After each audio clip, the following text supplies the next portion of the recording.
TD conclave में आपका एक बार फिर स्वागत है। हम सूरत में बने हुए हैं। सूरत की वीर नर्मद यूनिवर्सिटी में इस वक्त है और कितना बदला गुजरात, क्योंकि गुजरात की जनता एक बार फिर से अपना फैसला सुनाने जा रही है। 2 चरणों में यहां मतदान होगा और 8 दिसंबर को यहां के नतीजे आएंगे।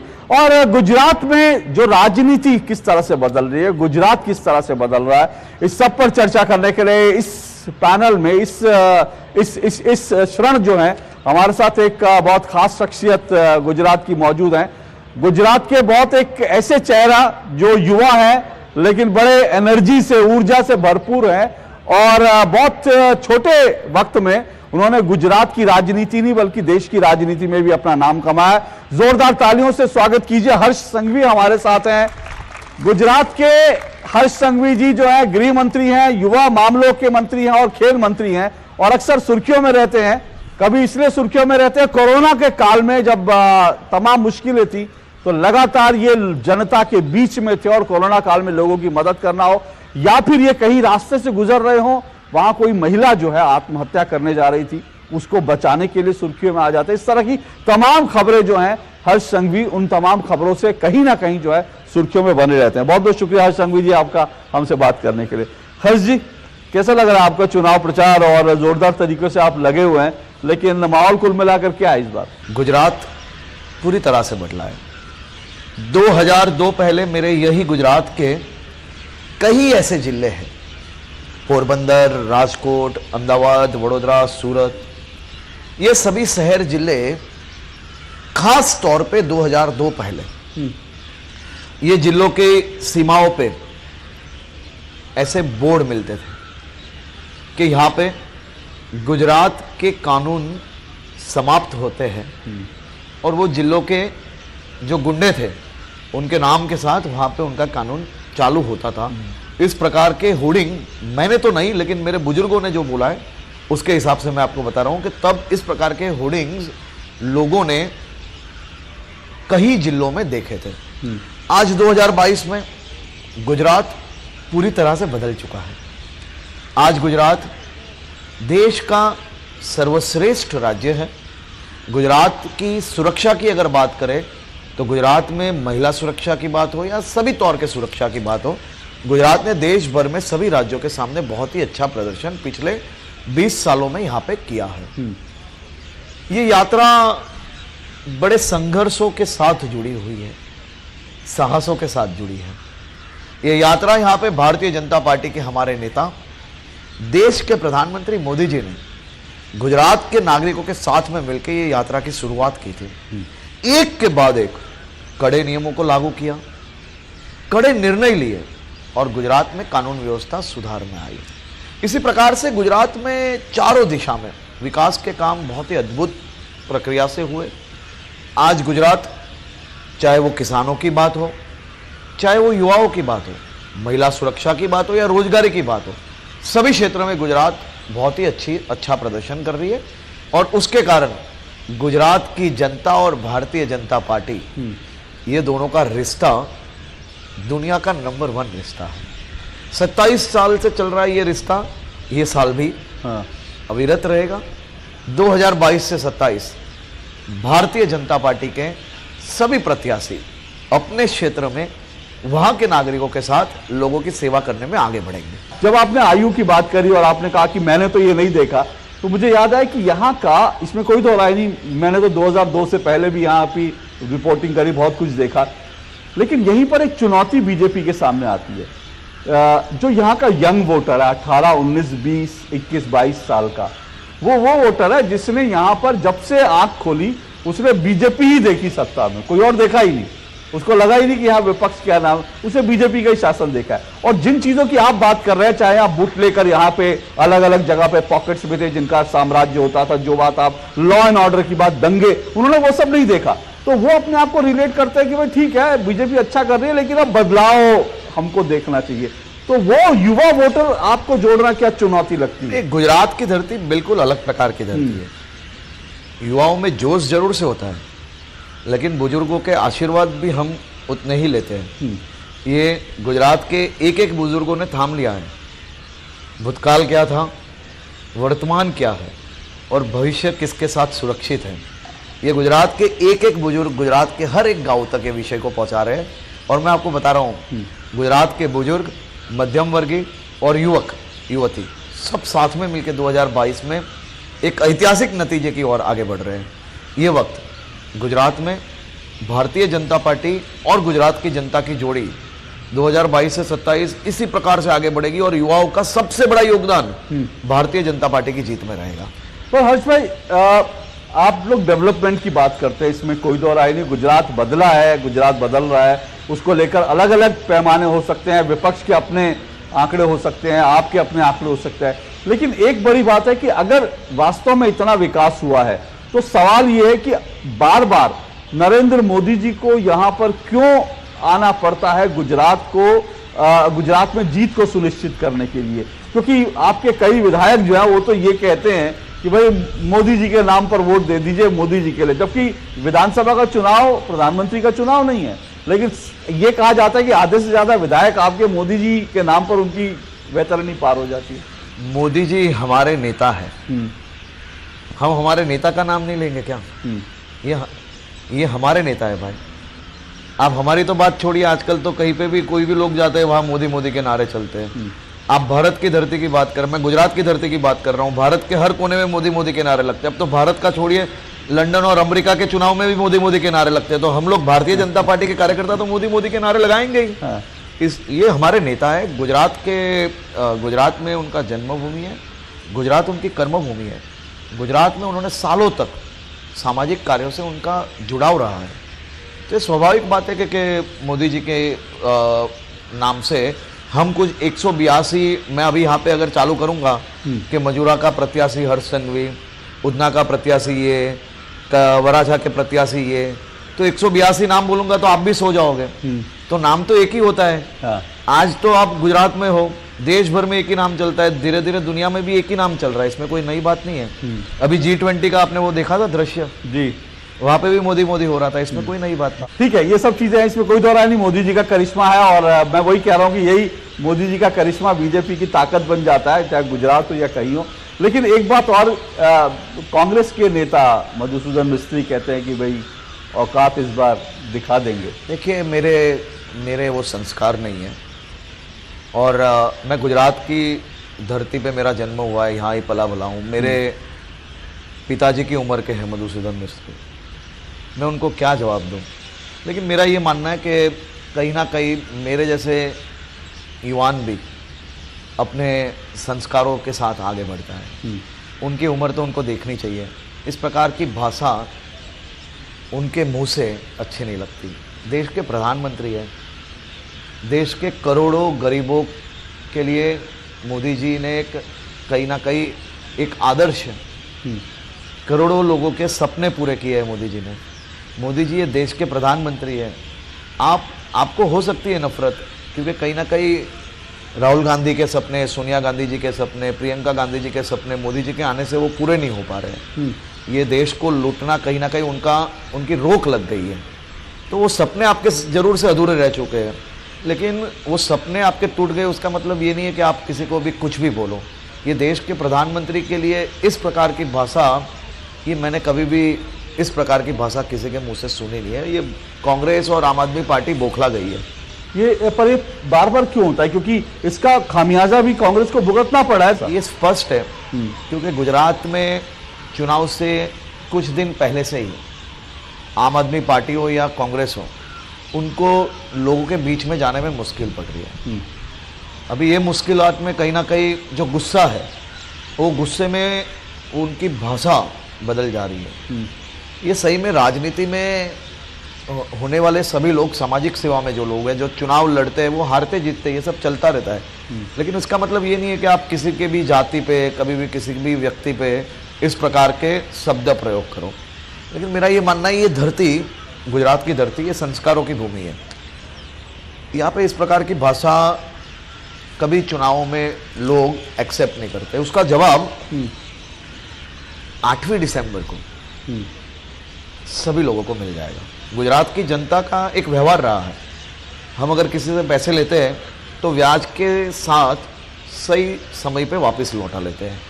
8 दिसंबर को समयसर सबका हिसाब चुकता हो जाए। कितना ब्याज इस बार चुकाने जाए? ब्याज भरपूर देंगे। भरपूर। हाँ, लेकिन आपका आकलन क्या है, कितनी सीटें बीजेपी? देखिए आज अभी तो दूसरे चरण के फॉर्म खींचने का समय ठीक आधे घंटे पहले पूर्ण हुआ है। आज सीट के आंकड़ा बोलना ये बहुत जल्दबाजी हो जाएगी, लेकिन आप गुजरात की जनता का मूड देखिए। गुजरात की जनता ने जिस प्रकार का मूड बनाया है, उससे मैं आपको पक्का बोल पा रहा हूँ कि ये वक्त गुजरात की जनता और भारतीय जनता पार्टी मिलके एक नया इतिहास लिखने वाले हैं। लेकिन इस बार पहली बार इतनी बड़े पैमाने पर पार्टी में बगावत भी देखने को मिली सीटों का, जब टिकटें बट रही थी। बगावत? कई विधायक, कई अरे भाई, हमारा संयुक्त परिवार है। हाँ, संयुक्त परिवार में छोटी मोटी बातें होती रहती है। तो 7 लोगों को निलंबित करना पड़ा आपको कल से देखिए आप। हाँ, कल सुबह से टीम गुजरात, टीम बीजेपी एक होके वापस 22 से 27 के लोगों की सेवा करने के लिए हम तैयार हो चुके हैं। सबको आपने मैनेज कर लिया, मना लिया? नहीं, मैनेज की बात नहीं होती है। परिवार में अगर कभी कोई निर्णय लेने पड़े तो अगर मेरे लिए ये निर्णय लिया जाए तो हो सकता है मुझे दुख हो, लेकिन वो दुख हमारे लिए समाज सेवा और राज्य के हित से छोटा है। राज्य के हित में हम सब एक होके ये चुनाव लड़ेंगे। आपको लगता है आम आदमी पार्टी भी लड़ाई में है, चुनौती दे रही है?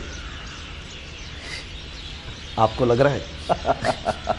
नहीं, आप बताइए। मेरा अभी कहना ठीक नहीं है। इस प्रकार के चुनाव गुजरात में त्रिपांखिया चुनाव काफी दफा हुए। पहले शंकर सिंह वाघेला जी को कांग्रेस लेके आई, फिर हमारे ही नेता केशुभाई पटेल जी के साथ एक बार चुनाव लड़े। तो इस प्रकार के 3 पार्टियों के चुनाव गुजरात में कई बार हो गए।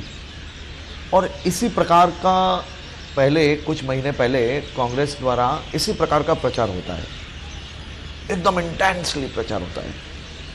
सितंबर, अक्टूबर, नवंबर में वो माहौल पूरा गुजरात तोड़ने का बना लेते हैं, लेकिन दिसंबर महीने में गुजरात की जनता बहुत चौकन्नी है। मतलब ये भोली जरूर है, हम भोले लोग हैं, लेकिन हम मूर्ख लोग नहीं हैं। यहाँ पे 2 पार्टियों के बीच चुनाव होते हैं, भारतीय जनता पार्टी और कांग्रेस। 2007, 12, 17 सब में कांग्रेस ने इसी प्रकार से प्रयास किया था, लेकिन लोगों ने भारतीय जनता पार्टी को चुना। 2022 में भी फिर से कांग्रेस का ये प्रयास निष्फल रहेगा और भारतीय जनता पार्टी और गुजरात की जनता की जोड़ी आगे बढ़ेगी। और हम जिस सूरत में बैठे हैं, आपका भी क्षेत्र है, यहाँ पर केजरीवाल जी भी पहुंच गए हैं, धुआंधार रोड। चलो आज आपको मैं बता रहा हूँ, केजरीवाल जी तो बहुत बड़े नेता है, मैं एक छोटा सा कार्यकर्ता हूँ। मेरे साथ दूसरे 5 प्रत्याशी, वराछा मत विस्तार है, उत्तर मत विस्तार के लोगों के बीच में आज हम गए थे। एक तरफ केजरीवाल जी की रैली चल रही थी, एक तरफ भारतीय जनता पार्टी की कमल की रैली चल रही थी। आपको मेरी विनती है, जरा विजुअल्स देख लीजिए, कितने हजारों लोग मोदी के नारे के साथ 4 घंटे तक चली हुई वो हीरे बाजार की रैली देखिए, कल कपड़े बाजार की रैली देखिए, लोगों का विश्वास देखिए, लोगों का भाव देखिए। यहाँ लोगों को भाड़े नहीं लाना पड़ता है भाई साहब। हाँ। ये भाव दोनों रैली का आप कंपेयर कर लीजिए, उसके बाद आप नक्की करिए। अभी आपने कहा कि राहुल जी और प्रियंका जी के कुछ सपने थे जो पूरे नहीं हो पा रहे, इसलिए वो गुस्सा जो है। नहीं, मैं नहीं, पूरा देश कह रहा है भाई साहब। कौन से सपने? हाँ? कौन से सपने उनके पूरे? ये देश पे राज करने का ही सपना था ना पहले से भाई। हाँ। ये आपको भी पता है। नहीं, मैं आपसे सुनना चाह रहा हूँ। नहीं, मेरे से क्यों, आप भी कभी बोल लिया करिए। तो फिर सवाल ये कि अभी राहुल जी की बात करोगे तो कांग्रेस के कार्यकर्ता वापस चिंतित हो जाते हैं। हाँ। क्योंकि अभी आके गए तो 3-4 दिन को उनको वो आके जाते हैं, फिर क्या करना है वो उसमें ही वो लोग चिंता में हो जाते हैं कि वो आते हैं, कुछ बोल के चले जाते हैं, उनको भी नहीं पता होता कि स्क्रिप्ट में क्या लिखा हुआ है।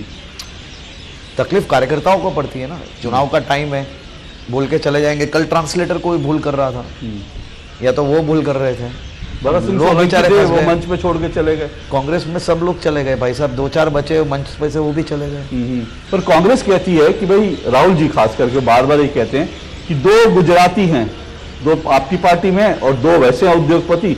बोले ये 4 लोग ही जो है देश को हम 2 हमारे 2 करके कर रहे हैं और बाकी लोगों का गुजराती होगा कुछ नहीं। देखिए, मेरा ये मानना है कि राहुल गांधी जी क्या कह रहे हैं वो आप ही सीरियस लेते हो, देश में उनको कोई और कोई सीरियस नहीं लेते। दूसरी चीज़, वो 2 उद्योगपति की जो बात कर रहे हैं, जिनके लिए अशोक गहलोत जी फूल बिछा के, अभी थोड़े दिन पहले ही मैंने उनके वो विजुअल्स देखे। राजस्थान में आप हाथ मिलाओ तो उसको इन्वेस्टमेंट बोलते हो। गुजरात में लाखों लोगों को रोजगारी अगर अलग अलग रोजगार अलग अलग इंडस्ट्रीज लाने से मिल रही है तो उसको आप इंडस्ट्रियलिस्ट से हाथ मिलाना कहते हो। ये दो प्रकार की बात मेरे ख्याल से ये अच्छी बात नहीं है। ये देश को कहीं ना कहीं विकास रोकने वाली बात है। राजस्थान में आपके मापदंड अलग है और गुजरात में आपके मापदंड अलग है। ये कैसी बात है? यहाँ पे कई उद्योगपति बैठे हैं, सबका रिव्यू लीजिए। आप इतने स्ट्रिक्ट है वैसे, तो फिर पेपर लीक क्या कैसे हो जाते हैं? पेपर लीक के सामने हमने कदम उठाए। देखिए भाई साहब, 2002 पहले किस प्रकार से गुजरात में भर्ती होती थी ना, ये पता लगाना। ट्रांसपेरेंसी वाली भर्ती आप हमें सिखाओगे? ये भर्ती ही हम लोग लेके आए ट्रांसपेरेंसी वाली। पेपर कहीं ना कहीं चूक हुई है, उसके सामने हमने कदम उठाए। मैं ये नहीं बोल रहा हूं कि नहीं हुए हैं, लेकिन हम काम कर रहे हैं। हम नियत से इससे मुकर नहीं रहे। इतने बड़े पैमाने में जब परीक्षा ली जा रही है, तब अगर कोई पेपर फूटे तो उससे मुकरना सही है या उस पर कदम उठाना सही है? ये प्रयास हम सबको साथ में मिलकर सिस्टम्स के अंदर जब जब टेक्नोलॉजी बढ़ रही है तो उसके सामने नए तरीके लाने पड़ रहे हैं, और वो तरीके लाए हम लोग। उसके बाद सभी परीक्षा एकदम सही समय खत्म हो गई, लोगों को नौकरी भी मिल गई उसके बाद। मोरबी की दुर्घटना हुई, अभी भी कांग्रेस बार बार कह रही है कि जिस कंपनी को ठेका दिया गया था वो उस कंपनी के खिलाफ कोई एक्शन नहीं हो रहा। छोटे मोटे लोग आप लोगों ने पकड़ लिए, जो लोग बड़े लोग थे इसमें, जो बड़े कल्प्रेट हैं, उनको अभी तक भी छोड़ रखा है आप लोगों ने, उनके खिलाफ कोई एक्शन नहीं होता।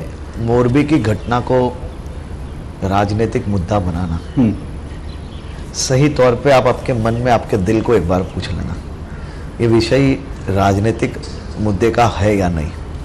दूसरा विषय, 6:30 बजे बनी हुई ये घटना मोरबी की, 8 बजे गुजरात के मुख्यमंत्री जी ने सबसे पहला निर्णय ये लिया कि एक हाई लेवल कमेटी बने। गुजरात के चुनिंदे अधिकारियों को वो कमेटी में लिया गया। मुख्यमंत्री जी ने सबको निर्देश दिए कि रात को ही ये इंक्वायरी चालू हो जाए। सभी लोग अलग अलग व्यवस्था में लगे थे, सबकी व्यवस्था बदल ली गई और तात्कालिक वहां पे पहुंचने की सूचना दी गई। 8:30 बजे तक ये पुलिस एफआईआर भी हो गई। कांग्रेस ने जल्दबाजी में इस प्रकार का निवेदन दे लिया, और मुझे तो दुख है कि किसी ने ये एफआईआर ठीक से पढ़ी भी नहीं।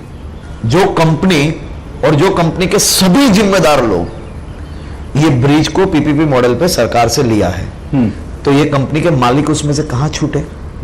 और तीसरा नाम क्या है कि ये दुर्घटना में जुड़े हुए सभी लोग, हमने इसको 360 डिग्री पे एफआईआर की है।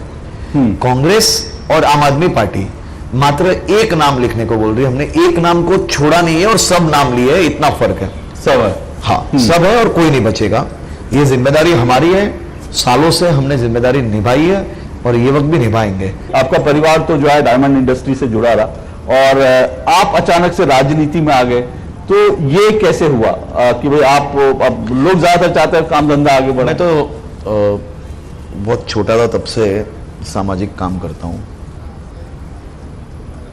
छोटे थे तभी कोई दोस्त का फादर का तबीयत ठीक नहीं था, तभी हम लोग ने, जब हम लोग समझते समझते अभी तो चालू हुआ था, तभी हम लोग ने 15-20 दोस्तों ने मिलकर पूरी स्कूल से पैसा इकट्ठा करके उसका ऑपरेशन करवाया था। हाँ। इस प्रकार के कार्य हम लोग बचपन से सीख के बड़े हुए हैं। सिकल सेल एनीमिया में साउथ गुजरात के ट्राइबल एरियाज में काम कर रहा था। 18-19 साल में भारतीय जनता युवा मोर्चा की प्रदेश के महासचिव की जिम्मेदारी से मेरा काम चालू हुआ। युवा मोर्चा में कई अलग अलग व्यवस्थाओं में मैं जुड़ा रहा। 27 साल की उम्र में मुझे पहली बार चुनाव लड़ने का अवसर मिला। तब मेरे विपक्ष के लोग ये चुनाव का नारा देते थे कि बच्चा है, डिपॉजिट चली जाएगी। 2022 में मैं आज एकदम गर्व के साथ कह रहा हूं कि मैं मेरी विधानसभा का बच्चा हूं, मैं मेरी विधानसभा का बेटा हूं। मेरे विधानसभा के सभी बुजुर्ग आज भी मुझे अपना बेटा मानते हैं। यहाँ के जो युवक हैं वो अपना दोस्त मानते हैं, और यहाँ की बहनों के साथ हम लोग कई सामाजिक कामों में साथ में मिलकर आगे बढ़ रहे हैं। चलिए, मैं ऑडियंस के पास आ रहा हूँ, आप लोगों के सवाल होंगे। बहुत सारे यंग वोटर्स हैं हमारे सूरत शहर से, पूरे गुजरात भर से। हमारे देश की पॉपुलेशन में बहुत सारे यंगस्टर्स हैं। आप एक युवा नेता के तौर पर जो भी 3 चीज़ों पर ध्यान दे रहे हैं, जिसमें ड्रग्स के खिलाफ की कार्यवाही हो या फिर स्पोर्ट्स के लिए कुछ हो, और युवाओं के फ्यूचर के लिए कुछ हो। मैं सर ये जानना चाहता हूं कि क्या ये जो ड्रग्स के खिलाफ कार्यवाही हुई उसका आगे भी क्या फ्यूचर रहेगा ये कार्यवाही का? दूसरा, स्टार्टअप कल्चर जो डेवलप हो रहा है उसमें हमारे गुजरात के जो भी युवा हैं जो स्टार्टअप कल्चर में अपना फ्यूचर बनाना चाहते हैं, बहुत सारे रिसर्च यहाँ पर भी होते हैं, तो उनके लिए कौन सी डायरेक्शन रहेगी? और स्पोर्ट्स में भी हमारा गुजरात बहुत उभर के आगे आ रहा है, तो उन सब के लिए सर आगे आप क्या प्लानिंग से चल रहे हैं वो जानना चाहेंगे सर। चलिए, देखिए, ये गुजरात और खास तौर पे गुजरात के युवा जब राष्ट्रीय खेल में भाग लेने जाते थे तो मुझे कई खिलाड़ियों ने, सीनियर खिलाड़ियों ने बताया, जब मैं इंटरेक्शन करता हूं तब, कि पहले ऐसा हुआ करता था कि जब हम खेलों में भाग लेने जाते थे तो दूसरे राज्य के लोग हमें फाफड़ा जलेबी, खमन ढोकला के नाम से पुकारते थे। फाफड़ा जलेबी, खमन ढोकला, ये सही बता रहा हूँ मैं, इसलिए ठीक कह रहे हैं, गुजरात के खिलाड़ी को माना जाता था कि वही लेकिन आ रहे हैं लेकिन कुछ कर नहीं पाएंगे, ये माना जाता था। लेकिन 2002 के बाद सिनेरियो चेंज हो गया। ये फाफड़ा जलेबी, ये खमन ढोकला, दही पराठे, छोले भटूरे सबको हराने लगे।